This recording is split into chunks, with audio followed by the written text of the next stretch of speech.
The rain fell in sheets so thick that Olivia Warner could barely see her own reddened hands as she scrubbed the wooden steps of the Copper Bell Saloon, her knees aching against the worn planks while thunder rolled across the mountains surrounding Alta, Montana territory, in the summer of 1879. She had been working since dawn, and now as afternoon turned to evening, the storm had opened up with a vengeance that matched the misery in her heart. Her thin cotton dress clung to her body, offering no protection against the cold deluge. The soap mixed with rainwater, making her task nearly impossible, but Mrs. Hendricks had been clear that morning.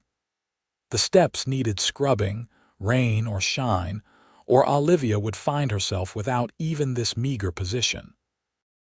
Olivia had arrived in Alta 3 months ago with nothing but the clothes on her back and a heart full of shattered dreams. She had come west with her aunt, who promised her a better life away from the crowded, disease-ridden tenements of New York City. But her aunt had died of fever within 2 weeks of their arrival, leaving Olivia alone in a mining town where women without family or means had few options. She was 20 years old, and the world had shown her nothing but hardship. The Copper Bell was not a respectable establishment by any stretch, but Mrs. Hendricks ran a tight ship. The girls who worked upstairs were not permitted to solicit customers aggressively, and the downstairs remained a simple saloon where miners could drink and play cards. Olivia worked as a cleaning girl, scrubbing floors, washing linens, and doing whatever menial tasks Mrs. Hendricks assigned. It kept her fed, barely, and gave her a small corner in the attic to sleep.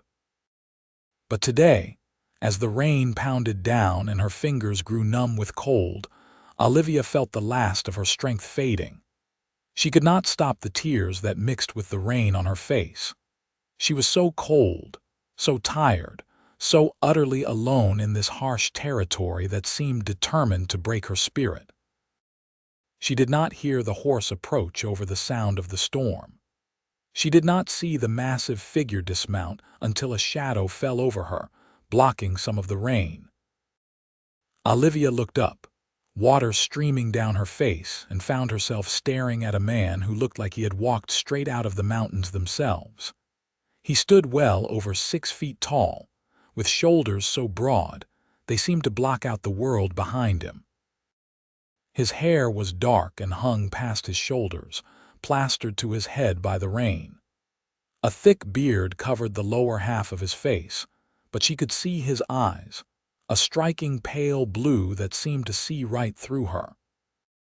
He wore buckskin clothing that clung to a body that was clearly sculpted from years of hard living in the wilderness, muscles defined beneath the wet leather. Everything about him radiated raw strength and capability. "What in God's name are you doing out here?" His voice was deep and rough, like gravel rolling down a mountainside. Olivia tried to speak, but her teeth were chattering so violently that she could barely form words. Working," she managed. The man's expression shifted from surprise to something that looked like anger, though she sensed it was not directed at her. He looked at the saloon, then back at her kneeling in the mud and rain, and made a decision that would change both their lives forever. Without asking permission, he bent down and scooped her up into his arms as if she weighed nothing at all. Olivia gasped, too shocked and cold to protest. She found herself pressed against a chest that felt like a warm wall of solid muscle, and despite her confusion, her body instinctively sought the heat radiating from him. "Put me down," she tried to say, but it came out as barely a whisper. "Not a chance," he replied, already striding away from the saloon with long, purposeful steps. "You are half frozen and working yourself to death in a storm.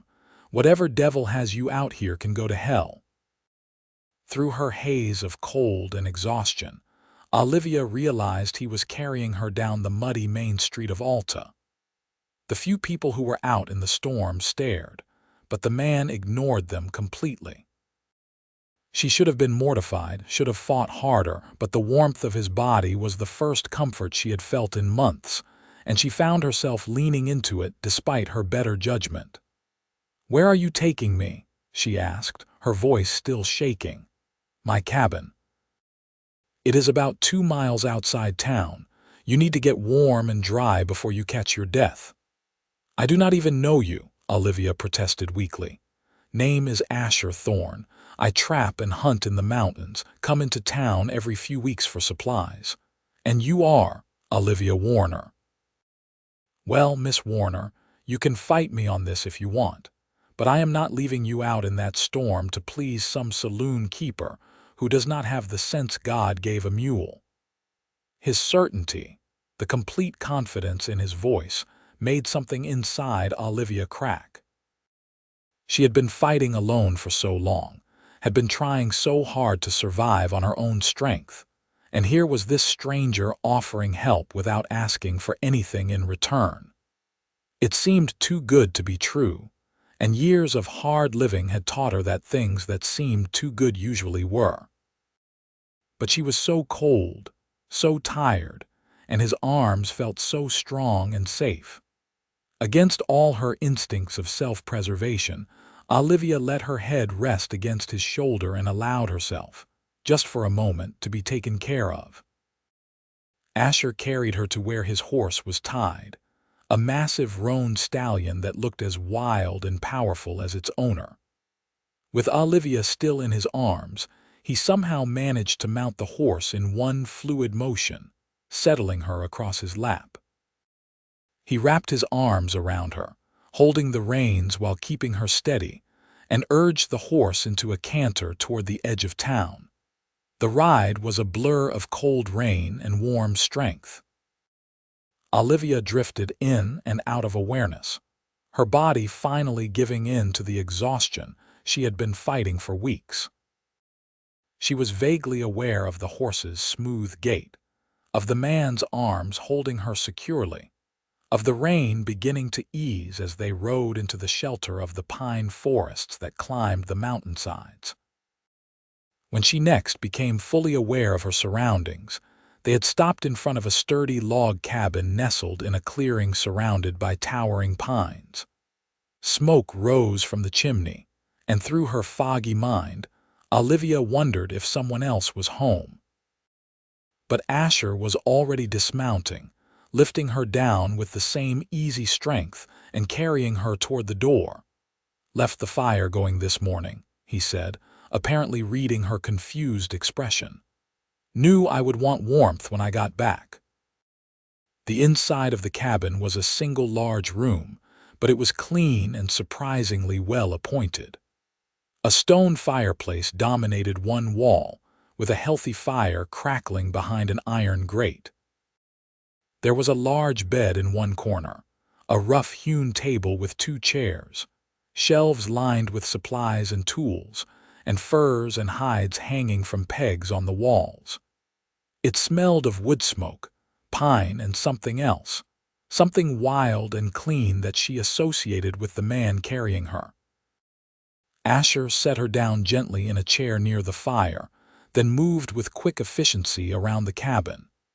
He grabbed a thick blanket from the bed and wrapped it around her shoulders, then filled a kettle with water from a bucket and hung it over the fire. "You need to get out of those wet clothes," he said bluntly. "I will turn my back and you can wrap yourself in that blanket. There are dry clothes in the chest by the bed. They will be too big, but they are better than what you have on." Olivia stared at him, her mind still trying to catch up with everything that had happened in the last hour. "Why are you helping me?" Asher paused in his movements, then turned to look at her fully. In the firelight, his face was all hard angles and weathered skin, but those pale blue eyes held a warmth that surprised her. "Because you needed help, and I was there to give it. Does there need to be more reason than that?" "In my experience, yes," Olivia said quietly. "Men do not help women without expecting something in return." Something flickered across Asher's face, an emotion she could not quite read. "I am not most men, Miss Warner, And I will tell you plain, I expect nothing from you. I brought you here because leaving you in that storm would have been wrong. When you are warm and dry and rested, I will take you back to town if that is what you want. But for now, please, get out of those wet clothes before you catch pneumonia." He turned his back, facing the wall, his posture making it clear he would not look. Olivia hesitated for another moment, then made her decision. Her fingers were so numb she could barely work the buttons of her dress, but she managed to peel the soaked fabric away from her skin. Her undergarments were just as wet, and after a moment of modesty warring with practicality, she removed those as well and wrapped herself in the thick wool blanket. It was rough against her skin but blessedly warm. "I am covered," she said softly. Asher turned back around, his eyes quickly assessing to make sure she was indeed wrapped securely. He nodded, then went to the chest and pulled out a flannel shirt and a pair of trousers. "These will be enormous on you, but they are dry and warm. I will hang your clothes by the fire to dry." He handed her the clothes, then very deliberately walked to the door. "I need to see to my horse. I will be outside for a while. There is tea in the tin on the shelf and bread and cheese on the table. Help yourself." Then he was gone, closing the door firmly behind him, leaving Olivia alone in the warmth of his cabin. She sat for a moment, still trying to process this strange turn her life had taken. Then, moving slowly because her limbs were still stiff with cold, she dressed in the clothes he had provided.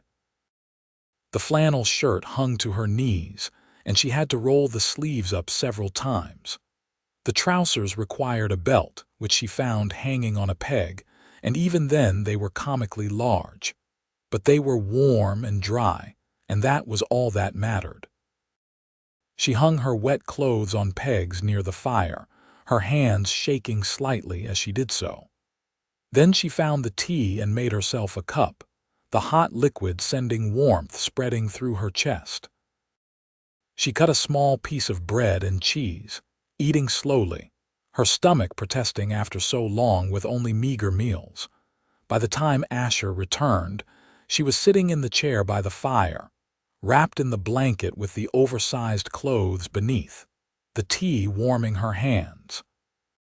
He came in with an armful of firewood, which he stacked neatly by the hearth, then removed his own wet buckskin jacket and hung it by the door. Underneath, he wore a simple cotton shirt that clung to his still damp body, outlining the powerful muscles beneath. Olivia found herself staring and quickly looked away, her cheeks warming. She was not accustomed to being around men like this, especially not alone in a cabin miles from town. If Asher noticed her discomfort, he did not comment. Instead, he poured himself some coffee from a pot that had been keeping warm by the fire and settled into the other chair with a comfortable ease. "Feeling better?" he asked. "Yes, thank you," Olivia replied, her voice stronger now that she was warm. "I am sorry for the trouble." "It is no trouble," Asher said, his tone making it clear he meant it. "What were you doing scrubbing steps in that storm? That seems cruel even by frontier standards." Olivia looked down at her tea, shame washing over her. "I work for Mrs. Hendricks at the Copper Bell. She told me the steps needed scrubbing today, and if I did not do it, I would lose my position." "And what position is that exactly?" There was an edge to Asher's voice that made Olivia look up. "I clean. Floors, linens, dishes, whatever needs doing.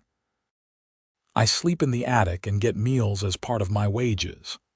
She saw his expression darken and quickly added, "I do not work upstairs if that is what you are thinking.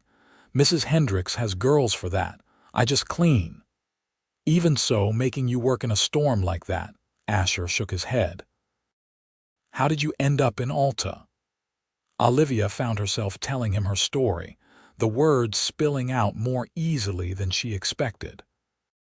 She told him about New York, about her aunt's promises of a better life out west, About the fever that took her aunt and left Olivia stranded in a strange town with no money and no prospects. She told him about the last 3 months, about barely scraping by, about the constant fear that she would end up on the streets or worse. Asher listened without interrupting, his blue eyes never leaving her face. When she finished, he was quiet for a long moment, staring into the fire. "You have had a hard time of it," he said finally, "but you are strong to have survived this long on your own." "I do not feel strong," Olivia admitted. "I feel like I am barely holding on." "Strength is not about how you feel," Asher said. "It is about what you do despite how you feel. You kept going even when things were hard. That is strength." His words touched something deep inside her, a part of herself she had almost forgotten existed. She had been so focused on just surviving that she had not allowed herself to feel anything, to acknowledge the fear and loneliness that dogged her every step. But here, in this warm cabin with this strange, kind man, she felt something shift inside her. "What about you?" she asked, wanting to turn the conversation away from herself. "How did you end up living alone in the mountains?" Asher took a long drink of his coffee before answering. "I came west after the war. I fought for the Union, saw things no man should see. When it was over, I could not go back to my old life. The cities felt too crowded, too loud. I needed space, needed quiet. I found it in these mountains." "Do you ever get lonely?" "Sometimes," he admitted. "But loneliness is easier to bear than being surrounded by people and still feeling alone. Out here, I know who I am. I know what I am capable of. I hunt, I trap, I live by my own rules. It is a good life." "It sounds like it," Olivia said softly. She could not imagine such freedom, such self-sufficiency. Her whole life had been about depending on others, first her parents, then her aunt, now Mrs. Hendricks. "You could have that too, you know," Asher said, as if reading her thoughts. "A life of your own making." "How? I have no money, no family, no skills beyond scrubbing floors." "You have yourself. That is more than some people ever have." He leaned forward, his intensity almost overwhelming.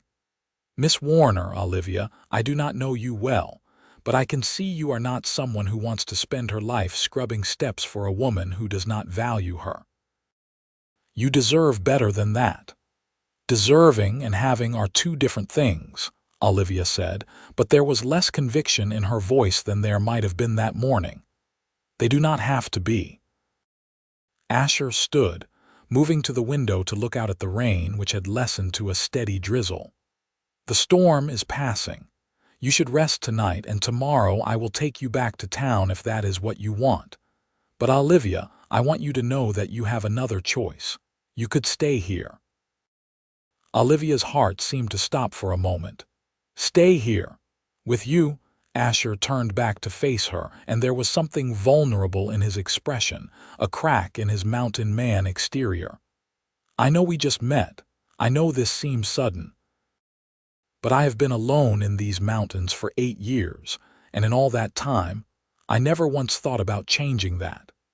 Then I saw you today, scrubbing those steps in the rain, and something in me said I could not just walk by. I will not lie to you and say I know what this is or where it might lead, but I know I want to give you a choice, a real choice about your life."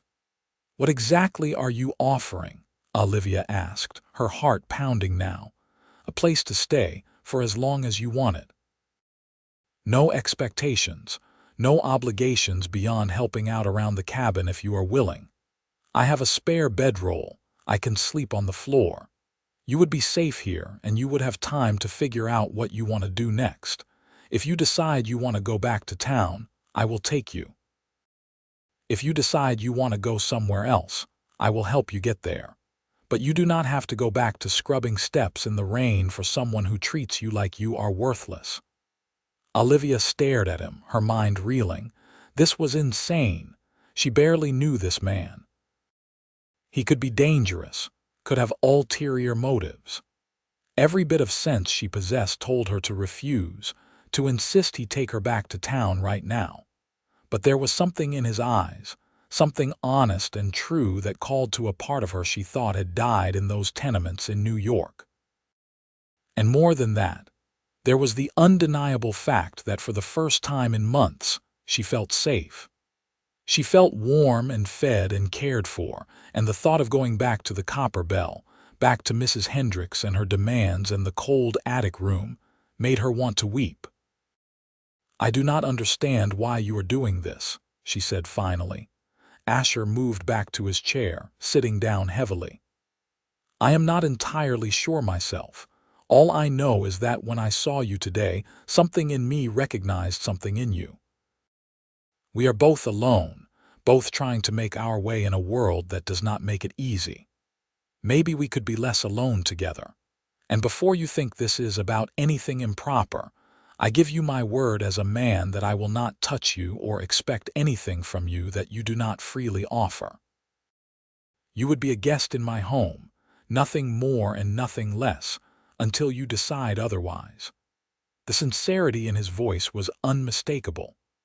Olivia looked around the cabin, at the warm fire and the sturdy walls and the supplies stacked neatly on the shelves. She thought about the attic at the Copper Bell, about Mrs. Hendricks's sharp voice and sharper eyes, about the way the miners looked at her when she served them drinks, about the endless scrubbing and washing, and the knowledge that one misstep would leave her with nothing. Then she thought about this man, this Asher Thorne, who had scooped her up out of the rain without hesitation, who had brought her to his home and offered her warmth and safety without asking for anything in return. "All right," she said quietly. "I will stay. At least for tonight, and then we will see." Something like relief washed over Asher's face. "All right. That is all I ask." They talked long into the night, the conversation flowing more easily than Olivia would have thought possible with a stranger. Asher told her about his life in the mountains, about the animals he hunted and the harsh winters and the breathtaking beauty of the wilderness. Olivia told him about New York, about the life she had left behind, about her dreams that had been slowly crushed by circumstance. When exhaustion finally claimed her, Asher insisted she take the bed while he made up a bedroll on the floor near the fire. Olivia was too tired to argue. She climbed into the bed, which smelled of pine and wood smoke and something distinctly masculine, and fell asleep almost immediately, more deeply than she had slept in months. When she woke the next morning, sunlight was streaming through the windows, and the smell of coffee and frying bacon filled the cabin. Asher was at the stove, cooking breakfast with the same quiet competence he seemed to bring to everything. He was dressed in fresh buckskins, his long hair tied back, and in the morning light, Olivia could fully appreciate just how imposing he was. Every movement showed the power in his body, the result of years of physical labor in the unforgiving wilderness.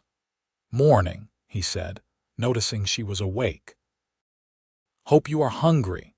"Starving," Olivia admitted, sitting up. She felt better than she had in weeks, rested and warm and safe. They ate breakfast together, and then Asher asked the question she had been dreading. "Do you want me to take you back to town today?" Olivia looked out the window at the forest surrounding the cabin, at the mountains rising in the distance, at the clear blue sky after yesterday's storm. She thought about Alta, about the Copper Bell, about the life that waited for her there. Then she looked at Asher, at this man who had shown her more kindness in one day than she had experienced in months. "Not yet," she said. "If the offer still stands, I would like to stay a little longer." The smile that broke across Asher's face was like sunshine. "The offer stands for as long as you want it." The days that followed fell into a pattern that felt surprisingly natural.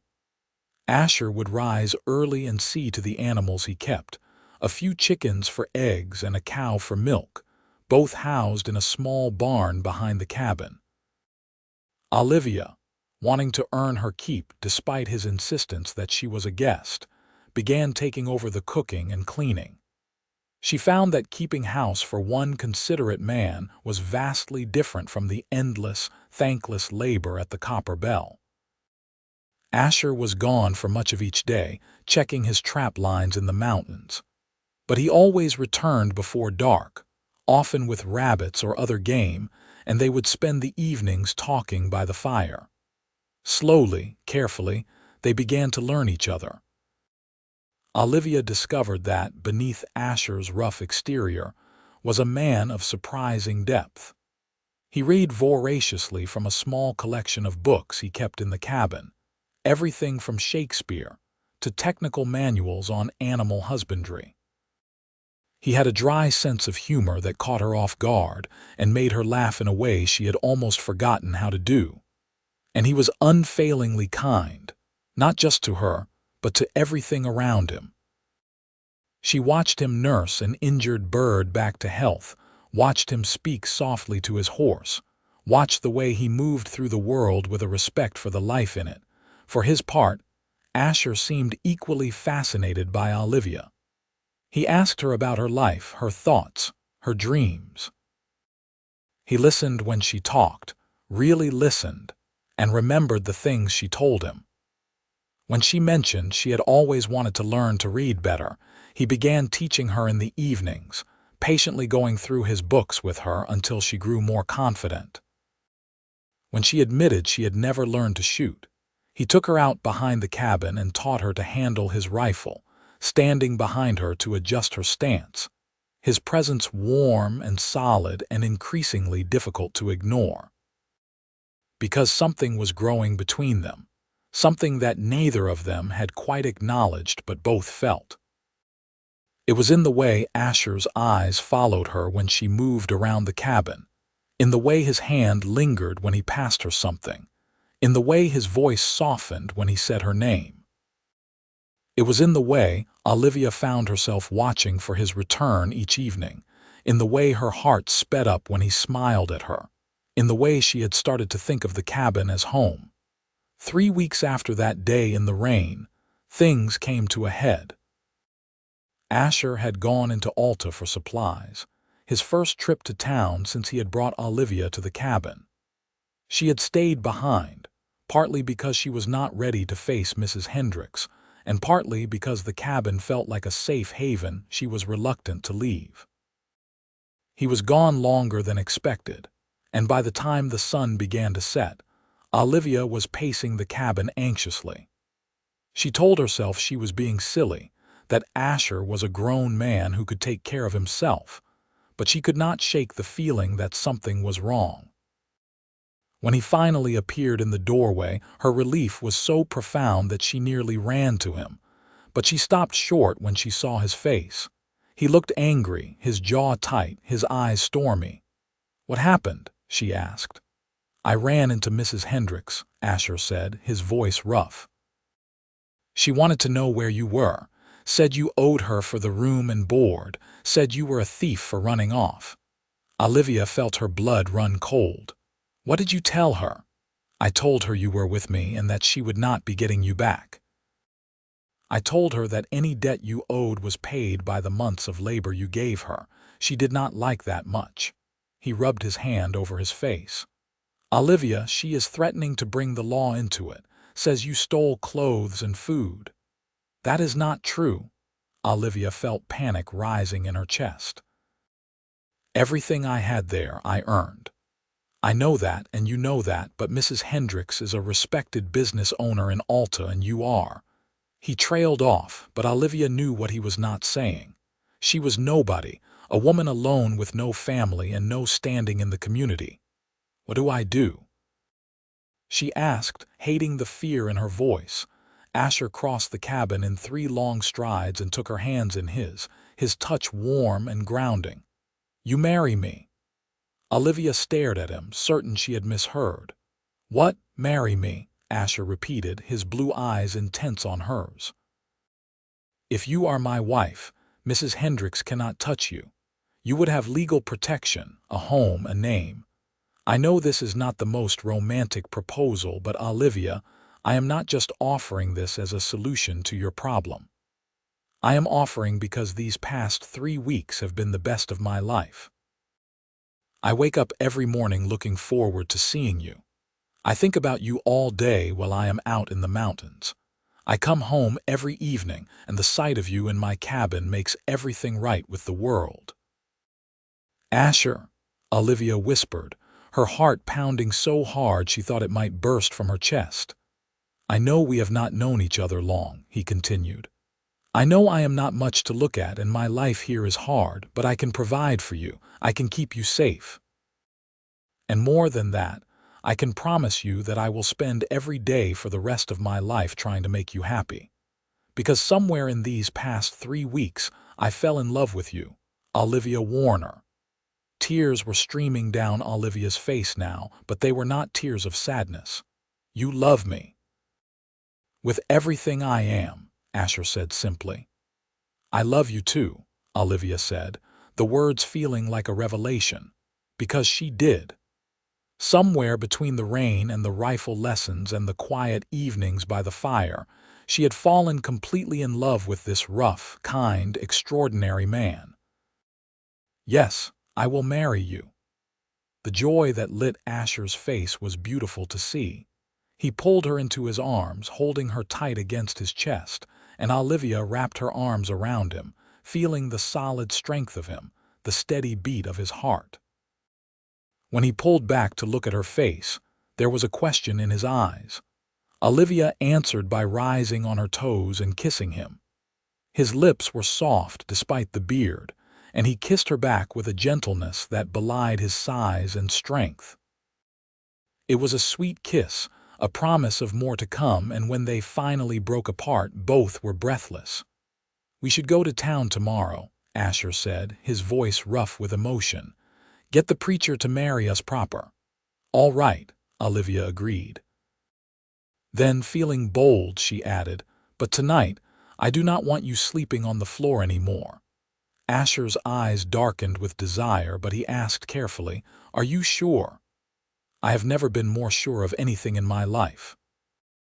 That night, they came together with a passion that felt inevitable, as if they had been moving toward this moment since the instant Asher had lifted her out of the rain. He was gentle with her, mindful of his strength, and Olivia discovered that giving herself to someone she loved was nothing like she had feared. It was beautiful and overwhelming and perfect. Afterward, as they lay tangled together in the bed, Asher's arms wrapped around her and her head on his chest, Olivia felt a peace she had never known. The world outside might be harsh and unforgiving, but here, in this moment, she was safe and loved. I cannot believe this is real, she murmured against his skin. It is real, Asher said, his hand stroking her hair. You are mine and I am yours, and nothing is going to change that. They rode into Alta the next morning, Olivia sitting in front of Asher on his horse, his arms around her making her feel invincible. The town was bustling with its usual activity, miners heading to and from the claims, wagons rolling through carrying supplies, women going about their business. Asher headed straight for the small church at the end of the main street. Reverend Paulson was a practical man who had seen enough of frontier life not to ask too many questions when Asher explained they wanted to be married immediately. He called in 2 witnesses from the street, an older miner named Dutch and the general store owner, Mr. Carson, and performed the ceremony in the small church with its rough-hewn pews and simple cross. When Reverend Paulson pronounced them man and wife, Asher kissed Olivia with such thorough intensity that Dutch whooped, and Mr. Carson cleared his throat awkwardly. Olivia did not care. She was Olivia Thorne now, and the man kissing her was her husband, and the joy of it was almost too much to contain. They had barely left the church when Mrs. Hendricks appeared, her face red with anger. There you are, you little thief. Sheriff, this is the girl I was telling you about. The sheriff, A tired-looking man named Davies stepped forward. "Miss Warner, I need you to come with me. There are some questions about property belonging to Mrs. Hendricks." "She is not Miss Warner," Asher said, his voice cold as mountain ice. "She is Mrs. Thorne, my wife, as of 5 minutes ago. And she stole nothing from the Copper Bell. She worked for you for 3 months, Mrs. Hendricks, and you treated her like a slave. Consider whatever she took payment for services rendered." "Services rendered," Mrs. Hendricks sputtered. "She slept under my roof, ate my food, and scrubbed your floors and washed your linens and worked herself half to death," Asher countered. "I saw her that day in the rain. You had her scrubbing steps in a storm that could have killed her. Whatever you think she owes you, I would say you are the one in debt." Sheriff Davies looked between them, clearly wanting to be anywhere else. "Mrs. Thorne," he said, using her new name, "did you take anything that was not owed to you in wages?" "No, sir," Olivia said, her voice steady despite her nerves. "Everything I had at the Copper Bell I earned through my labor." "There," Asher said, "you have your answer. My wife owes Mrs. Hendricks nothing. If there is a dispute about that, I suggest you take it up with a judge, but I do not think you will find much sympathy for a woman who forces her employees to work in dangerous conditions." Mrs. Hendricks looked like she wanted to argue further, but the small crowd that had gathered seemed to be on Asher's side. Frontier justice had its own code, and working someone too hard was considered almost as bad as stealing. Finally, with a huff of indignation, she turned and stormed back toward the Copper Bell. Sheriff Davies shrugged. "Seems settled to me. Congratulations on your marriage." He tipped his hat and walked away. Olivia let out a breath she had not realized she was holding. "Is it really over?" "It is really over," Asher confirmed.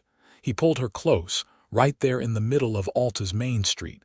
"You are mine now, and I protect what is mine." They spent the rest of the day in town, buying supplies and spreading the word of their marriage. The reaction was mixed. Some people seemed happy for them, particularly the older women who remembered their own hard starts in the territory and sympathized with Olivia's position. Others were more skeptical, viewing Asher as a strange hermit and Olivia as a woman of questionable virtue. But Asher and Olivia did not care what people thought. They had each other, and that was enough. As they rode back toward the cabin that evening, supplies packed on the horse behind them, Olivia felt a contentment she had never experienced. The mountains around them were painted gold by the setting sun, the air was sweet with pine, and her husband's arms were warm around her. "What are you thinking?" Asher asked, his voice a low rumble against her back. "That I am happy," Olivia said simply. "That if someone had told me 3 weeks ago that this would be my life, I would not have believed them." "3 weeks ago you were scrubbing steps in the rain," Asher said, and she felt him tense at the memory. "And you lifted me up and brought me inside," Olivia finished. "Forever, I hope." "Forever," Asher agreed, his arms tightening around her. "That is a promise." The first year of their marriage was not without challenges. The mountain winters were harsh, and Olivia, raised in cities, had to learn quickly how to deal with deep snow and bitter cold. There were days when they were snowed in, when the cabin fever threatened to drive them both mad. There were times when money was tight, when Asher's furs did not bring the prices he had hoped for at the trading post. There were moments of doubt, of fear, of wondering if they had moved too fast. But through it all, their love grew stronger. Asher taught Olivia how to survive in the wilderness, how to dress game and cure hides and read the weather in the sky. Olivia brought warmth and life to the cabin, filling it with the smell of good cooking and the sound of laughter. They learned each other's rhythms, their moods, their needs. They learned how to fight and how to make up, how to give each other space and how to come together. And they were happy. Deeply, profoundly happy in a way that defied the hardships they faced. In the spring of 1880, Olivia discovered she was pregnant. She was terrified to tell Asher, afraid of what bringing a child into their hard life might mean. But when she finally worked up the courage, his reaction was everything she could have hoped for. He pulled her into his arms, tears in his eyes, and told her it was the best news he had ever received. "We are going to have a family," he said, his voice full of wonder. "Are you scared?" Olivia asked. "Terrified," Asher admitted, "but also happier than I have ever been." "We are going to be good at this, Olivia. We are going to give this child everything we did not have." Their son was born in January of 1881, during a blizzard so fierce that Asher could not get to town to fetch the doctor. Instead, he delivered the baby himself in their cabin, his strong hands surprisingly gentle as he helped Olivia through the long, difficult labor. When their son finally entered the world with a loud, healthy cry, Asher cut the cord with shaking hands and placed the baby on Olivia's chest. "He is perfect," Olivia whispered, exhausted but elated. "Like his mother," Asher said, kissing her forehead. "What should we name him?" They named him Thomas, after Olivia's father. Thomas Thorne grew quickly, a sturdy boy with his father's blue eyes and his mother's dark hair. He was raised in the mountains, learning to walk on the forest floor, learning the names of the animals and trees. Asher was a devoted father, patient and loving, teaching his son everything he knew about the wilderness he loved. 2 years later, Olivia gave birth to a daughter they named Rose. She was a delicate baby with enormous eyes and a surprisingly strong will. Where Thomas was quiet and observant like his father, Rose was vocal and demanding, keeping both her parents on their toes. The cabin that had once housed a lonely mountain man and a desperate woman scrubbing steps in the rain was now filled with the chaos and joy of a family. Asher built an addition to make more room, creating a separate bedroom for the children. He built a larger barn and added more chickens, a few goats, and eventually a second cow. The little homestead grew and thrived. Olivia, who had once thought herself worthless, discovered she had a talent for making things grow. She planted a garden that produced more vegetables than they could eat, preserving the excess for winter. She learned to make cheese and butter, to smoke meat, to create medicines from the plants that grew wild in the mountains. She became known in Alta as a skilled healer, and people would sometimes make the journey to their cabin seeking her help. Asher continued to trap and hunt, but as the children grew, he spent more time at home, unwilling to miss any moment of their lives. He taught Thomas to track and hunt, to read the signs of the forest. He taught Rose to be fearless, to climb trees and catch fish and ride the horse as well as any boy. The years passed with the rhythm of the seasons.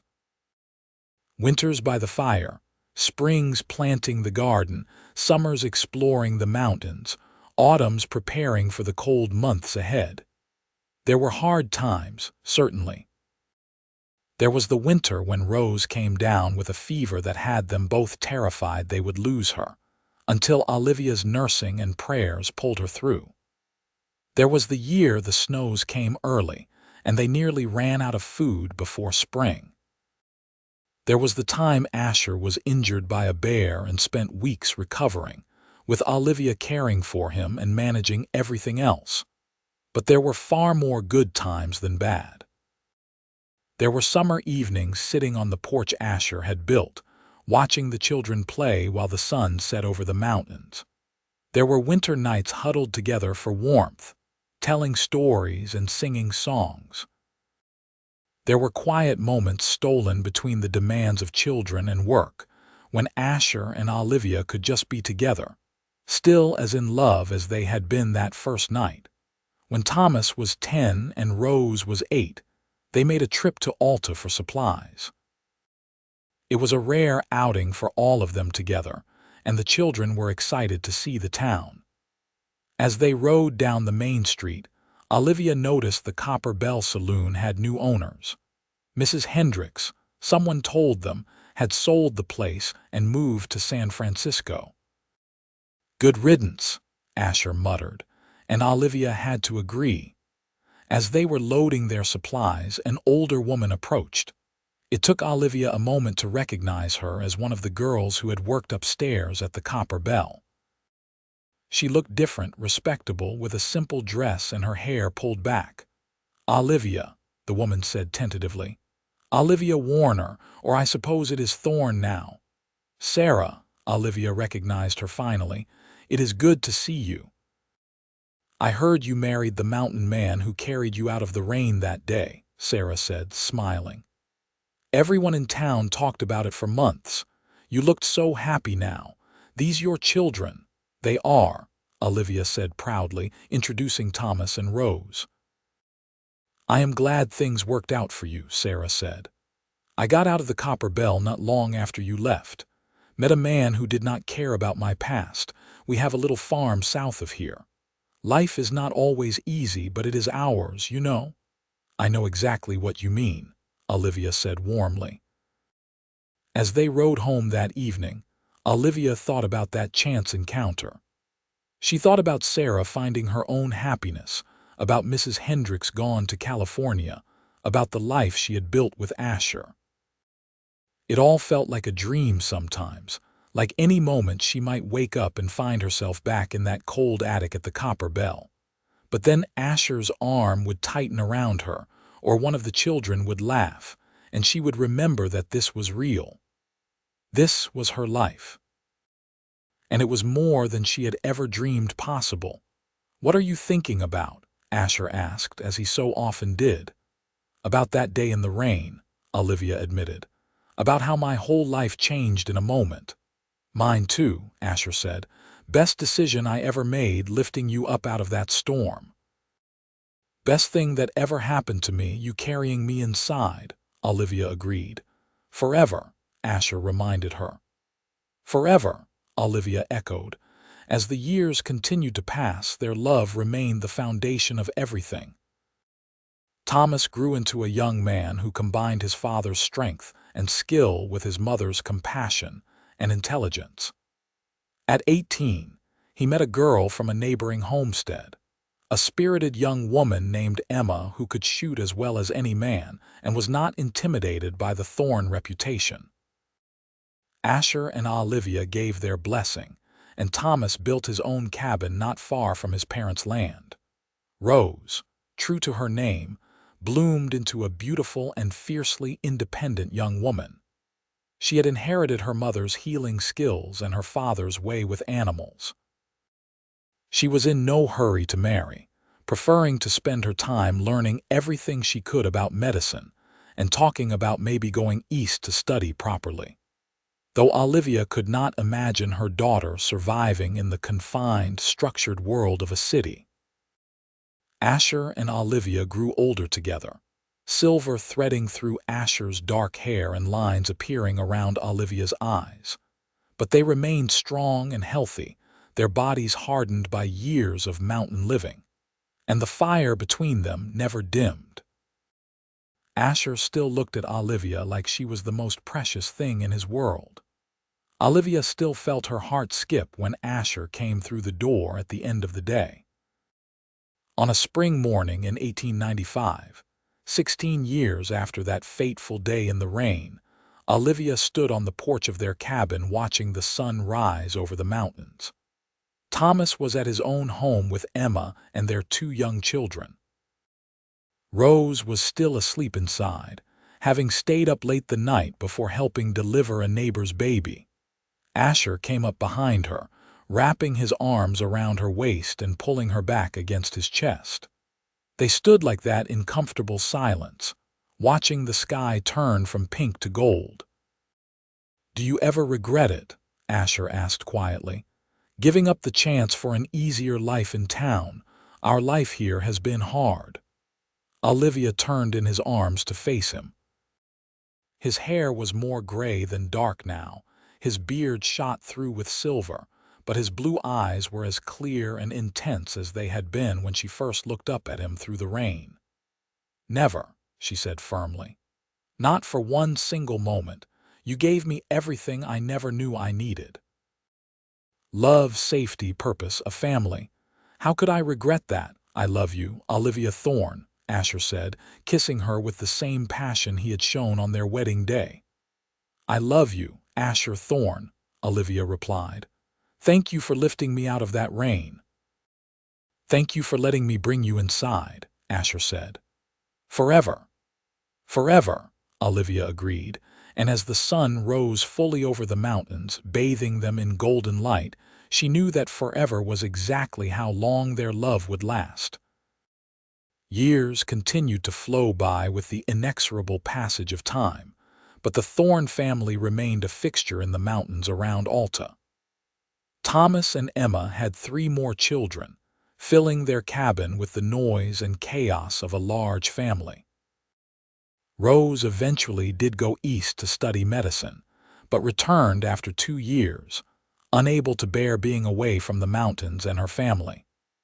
She set up a proper practice in Alta, serving the town and surrounding homesteads as a skilled physician, one of the few female doctors in the territory. Asher and Olivia became grandparents, then doting great-grandparents. Their cabin, which had once been a lonely bachelor's retreat, became the heart of a sprawling family network. On Sundays, everyone would gather there for dinner. The table Asher had built expanded with additional boards to accommodate everyone.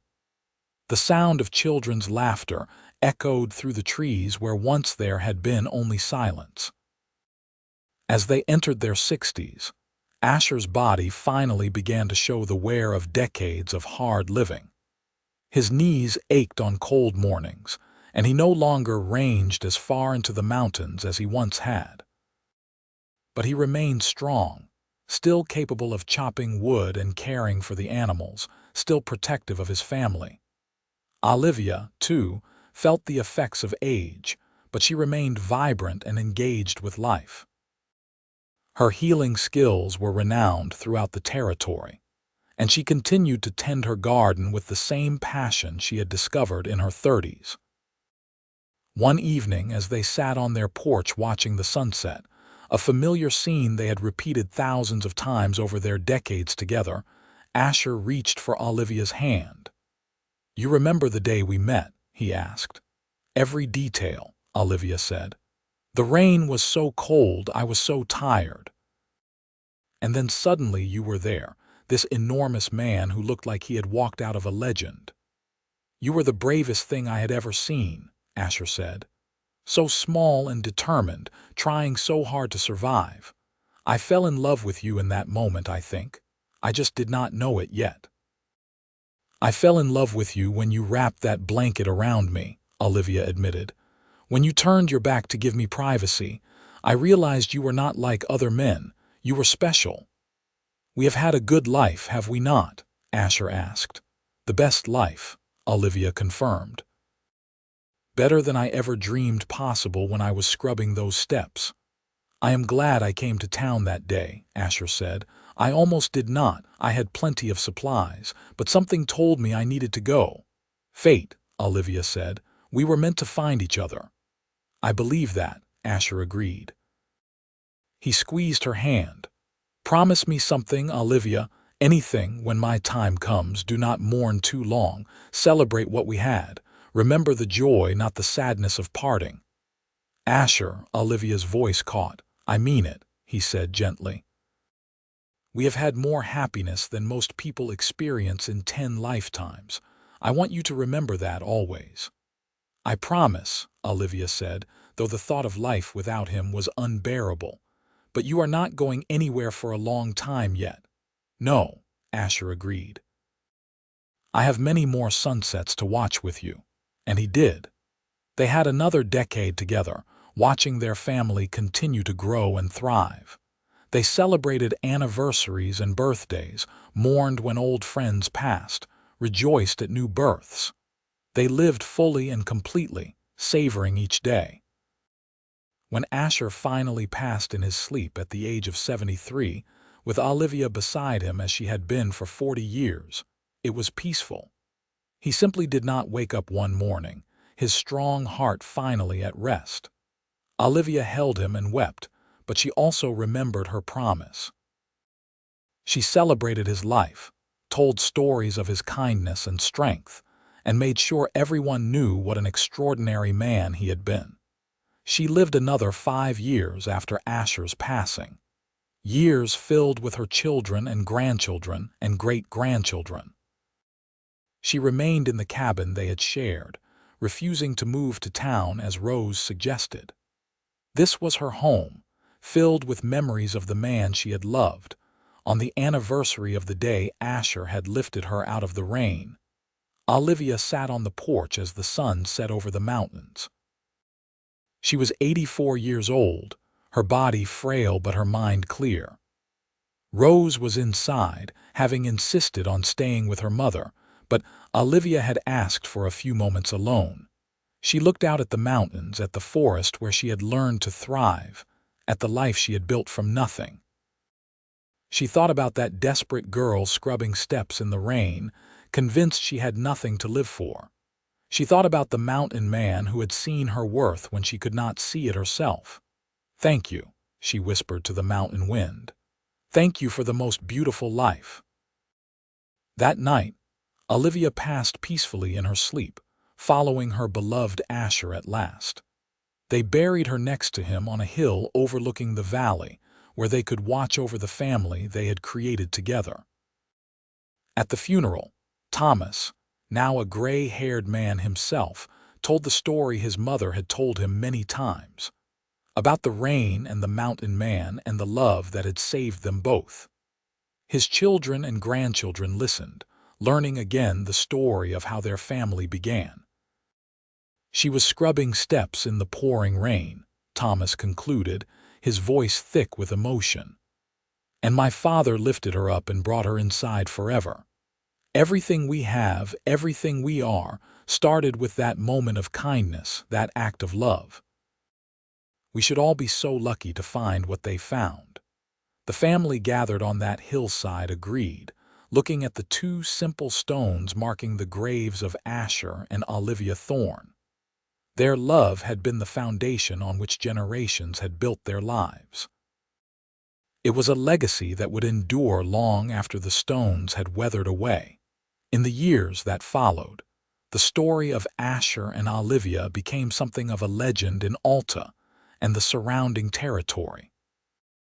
People told it to their children as an example of true love, of how life could change in an instant if you were brave enough to take a chance.